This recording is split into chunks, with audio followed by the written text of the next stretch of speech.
1951 में काका कालेलकर आयोग बना। पिछड़े वर्गों को रिजर्वेशन देने के लिए उसकी रिपोर्ट आई, खत्ते में चली गई। फिर लगभग 1978 में बना, मंडल जी के नेतृत्व में, उसकी भी रिपोर्ट आई और खत्ते में चली गई। 7 अगस्त 1990 को घोषणा तो हुई, वीपी सिंह जी ने घोषणा की लागू करने की, लेकिन घोषणा करने से पहले 10-20 दिन प्रचार ये भी करवा देते किसको दिया जा रहा है, किसके लिए है, क्यों है। पूरे देश में जो आगजनी हुई, जो सार्वजनिक संपत्ति फूंकी गई, इतना विरोध झेलना पड़ा।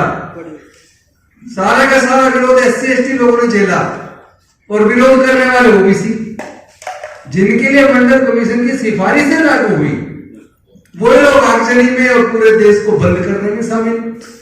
अगर वो सरकार उस वक्त ये बता देती कि ये SC ST का नहीं बढ़ाया जा रहा, ये पिछड़े वर्गों को भी न्याय मिले, उसमें कौन कौन सी जातियां, अगर इसको भी ढंग से वो थोड़ा प्रचार कर देते, तो किसी की ताकत नहीं थी वीपी सिंह जी की सरकार को गिराने की। लेकिन इसके बाद देखो खेल क्या हुआ। 7 अगस्त 1990 को मंडल कमीशन की सिफारिशें लागू करने की घोषणा हुई, लोग कोर्ट चले गए और कोर्ट ने उसको स्टे कर दिया। 1992 में जजमेंट आया, लेकिन नोटिफिकेशन करके उसको लागू करने में भी 1 साल लग गई। 1993 में लागू हुआ। जिन पिछड़े वर्गों को न्याय दिलाने के लिए 43 साल आंदोलन करना पड़ा, आज मैं उनको भी एक बात बता देना चाहता हूं, उनको 43 साल क्यों लगे। आपने कभी सुना कि कभी ईडब्ल्यूएस की रिजर्वेशन की कहीं मांग सुनी आपने? कहीं आपने सुनी हो गरीब ब्राह्मणों ने, गरीब बनियों ने, गरीब ठाकुरों ने, गरीब कायस्थ ने ये डिमांड की हो कि ईडब्ल्यूएस लागू करो, हमें रिजर्वेशन दो? उनकी ताकत देखिए कि उन्हें बिना मांगे 4 दिन के अंदर रिजर्वेशन मिल गया 10%। और वो सुप्रीम कोर्ट जो कहती है कि पहले सर्वे करवाओ, डाटा होना चाहिए, कितनी इनकी पॉपुलेशन है वो बताओ, कितने इनका रिप्रेजेंटेशन है वो बताओ, और इसी आधार पर सुप्रीम कोर्ट में उनके खिलाफ ऑर्डर हो जाते हैं। लेकिन जब बात ईडब्ल्यूएस की आई, मैं पूछना चाहता हूं ये 10% क्यों? जिनकी सारी जनसंख्या मिला के 12% है, उनको 10% ईडब्ल्यूएस बिना मांगे 4 दिन में दे दिया, और बिना किसी डिमांड के, बिना किसी आंदोलन के, बिना किसी सर्वे के, बिना किसी कमीशन अपॉइंट किए, 1 दिन में कैबिनेट में पास, अगले दिन लोकसभा में पास, राज्यसभा का उस दिन सत्र खत्म हो गया, 1 दिन बढ़ा दिया, अगले दिन राज्यसभा में पास, और चौथे दिन राष्ट्रपति के सिग्नेचर हो के रात को ही नोटिफिकेशन होकर लागू हो गया। 4 दिन लगे, और आपको कितना लगा? 43 साल। आपको फर्क समझ में नहीं आ रहा क्या? ऐसा क्यों हो रहा है भाई? उसका कारण है, वो कह रहे हैं कि हिंदू खतरे में है, धर्म खतरे में, तुम्हारी सबकी जिम्मेदारी SC ST OBC की है धर्म की रक्षा करने की, तुम तो करो धर्म की रक्षा, हम देश की सत्ता, संसाधन, सारा व्यापार इसको हम देख लेंगे। तो भैया तुम अपना धर्म की रक्षा करो, और देश का शासन, सत्ता, सुप्रीम कोर्ट, हाई कोर्ट, तमाम संवैधानिक संस्थाएं, सारा देश का व्यापार, सारे नेचुरल रिसोर्सेज, तो वो देख लेंगे। वो देख रहे हैं, वो सब पे उनका कब्जा है। आपको कल कब आएगी भाई? जितने आज तक देश में दंगे में, उसका सर्वे कर लीजिए,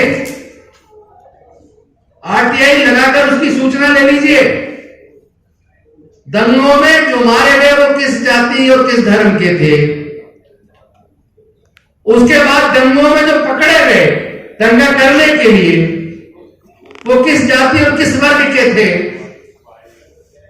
और जिनको सजा हुई वो किस जाति और किस धर्म के थे, और कोर्ट को केस को लड़ने के लिए जिनकी प्रॉपर्टी बिकी, पूरी जिंदगी उन्होंने अपनी लगा दी सब कुछ बेचकर, वो किस जाति और किस धर्म के थे। अगर इतनी छोटी सी बात आप जान ले तो आपको समझ आएगा। आपका इस्तेमाल हो रहा है आपको पता ही नहीं है। अगर कावड़ लेने जाने से कोई अमीर बनता, कोई ताकतवर बनता, तो पुजारियों के बच्चे भी कावड़ लेने जाते, मंत्रियों के एमपी एमएलए के बच्चे भी कावड़ लेने जाते, व्यापारियों के बच्चे भी कावड़ लेने जाते। वो तो कावड़ लेने जाते नहीं, तुम क्यों जा रहे हो? जवाब है किसी के पास? तुम्हें क्या मिला? क्या कोई बताएगा कि 23 साल के अंदर ये कावड़ की यात्रा कहां से कहां पहुंच गई? पहले कहीं टेंट नहीं लगते थे, सारा सरकारी पैसा अंदर सारा लगाया जाता है। क्यों? कोई बताएगा जो कावड़ लेने जाते हैं कितने लोग करोड़पति बन गए? कोई बताएगा कितने धार्मिक जुलूस होते हैं, निकलते हैं, जिसके अंदर तलवारें लहराई जाती हैं, वो किस जाति किस धर्म के मानने वाले लोग हैं? भाई जब तक आप समस्या को जानोगे नहीं, अरे बीमार है, बीमार तो ठीक है, बीमारी के कारण को तो जान लो, सीधा इलाज करवा लो, इलाज हो नहीं रहा, होगा भी नहीं। बीमारी क्या है, उसके कारण क्या है, अगर आप बीमारी को जान के उसके कारण को जान लोगे तो इलाज करने में आसानी हो जाएगी। डॉक्टर भी जब बीमारी का इलाज करता है, उसको इलाज से असर नहीं होता, तो वो भी उसके ब्लड टेस्ट कराता है, तरह तरह के टेस्ट कराता है डायग्नोज करने के लिए कि बीमारी का कारण जान ले। और जब बीमारी का कारण जान लेता है उसके बाद इलाज होता है, व्यक्ति ठीक हो जाता है। लेकिन प्रॉब्लम यह है कि एससी एसटी ओबीसी और माइनॉरिटी के लोग दर्द से करा रहे हैं, चीख रहे, दर्द हो रहा है, और उसके कारण को जानने की कोशिश नहीं करते, ना उसका इलाज करने की कोशिश करते। अरे वो लोग बुद्धि और विवेक से, दिमाग से लड़ाई लड़के 12% लोग देश के सारे संसाधनों पर कब्जा करके बैठे हैं। ऐसा संभव है क्या? 88% को क्या 12% लोग हरा सकते हैं क्या? डाइवर्सिटी का सिद्धांत लागू होना चाहिए, लेकिन होगा कब? आप धर्म की रक्षा करो ना, तुम्हें क्या लेना डाइवर्सिटी से? 15 सालों में 1.5 लाख से ज्यादा सरकारी स्कूल बंद हो गए, आपको पता ही नहीं है। अरे हम भी स्कूल से पढ़े, सरकारी में पढ़ के आए भाई, बहुत बढ़िया पढ़ाई होती थी सरकारी स्कूल में, हम भी वहां से पढ़ के फिर वकील बने, कामयाब वकील बने, एमएलए बने, मंत्री बने, तो वो भी कामयाब बने। ऐसे नहीं बन के बैठ गए, आता जाता कुछ नहीं है। पढ़ना पड़ता, अध्ययन करना पड़ता, सच को जानना होता है। आप पढ़ेंगे नहीं, जानेंगे नहीं सच को, आंख मीच के लड़ाई लड़ रहे। अरे कभी तो सोचो, जब हम सरकारी स्कूलों में पढ़ते थे, सारे सरकारी स्कूल होते थे, प्राइवेट होते नहीं थे, पढ़ाई का स्तर एक जैसा था, टीचर करता तो था भेदभाव। जैसे मैं आगे सीट पे बैठे तो मुझे उठा के पीछे बिठा देता था, अपने बच्चों को आगे बिठा देता था, पक्षपात होता था। लेकिन ब्लैक बोर्ड पर जब वो चौक लेकर पढ़ाता तो सबको एक जैसा था ना। तो जिसके अंदर दम होता था वो डॉक्टर अम्बेडकर बन जाता।